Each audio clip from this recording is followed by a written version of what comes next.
Venezuela watched, the world watched as US stunned Venezuela and the world by capturing Venezuelan President Nicolas Maduro and his wife, accusing Maduro of drug trafficking and narco-terrorism. This operation lasted 2 hours and 20 minutes and involved thousands of US troops. As per reports, US President Donald Trump had planned to execute this mission much earlier, but bad weather pushed the operation off by several days. It was named Operation Absolute Resolve. The mission included months of planning and intelligence, with CIA teams on ground since mid of last year.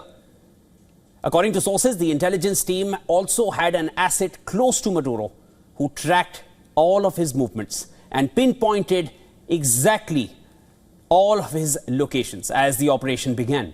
Donald Trump approved the plan 4 days prior to its eventual execution. US General Chairman of the Joint Chiefs of Staff, Dan Kane, said that the operation involved more than 150 aircraft, which were launched from 20 air bases around the Western Hemisphere. More details were not given from where all those jets came in, but the number of jets were given, and these jets included the F-35 fighter jets, the F-22s, and B-1 bombers. This operation, known as Operation Absolute Resolve, was discreet, precise, and conducted during the darkest hours of January 2nd and was the culmination of months of planning and rehearsal.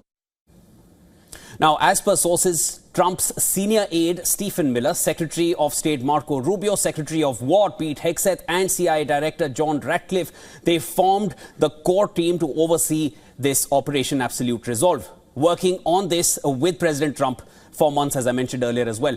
On Friday night, Trump gave a green light for the operation, along with his message of good luck and Godspeed.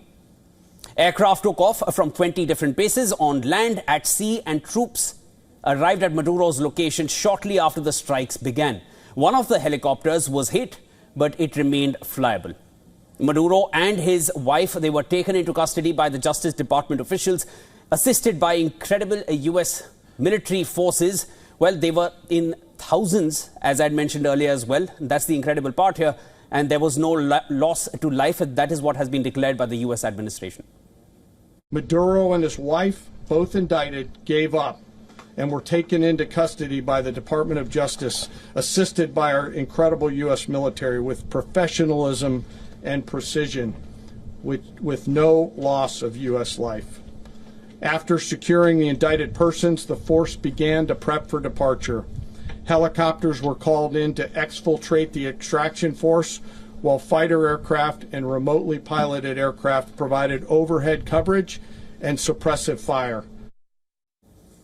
Now, this is how this mission and this operation was planned. But during the operation, helicopters flew 100 feet above water. Air defense systems were disabled before these choppers they landed, and fighters also took to the ground, and drones provided suppressive cover. For this operation, the military worked closely with the US intelligence agencies CIA, NGA, and NSA.